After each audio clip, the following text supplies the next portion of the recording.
Hello guys, welcome to our YouTube channel, and today we are going to learn how to sign in on Roku TV. Let's get started. So if you want to sign into your Roku TV account, what you can do is just open up a browser.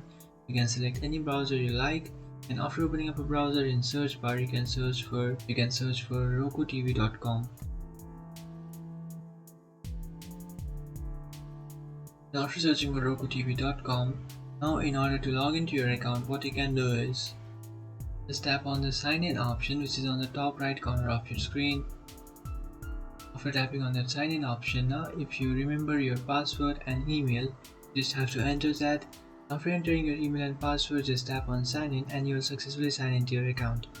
But if you have forgotten your password, what you can do is just tap on forgot password option.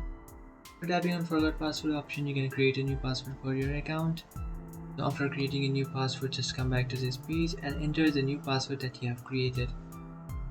After entering the new password that you have created, just tap on sign in. After tapping on sign in here, you can see you have successfully logged into your account. So that's it guys, this is how to sign in Roku TV.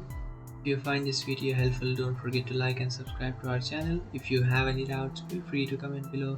Thanks for watching.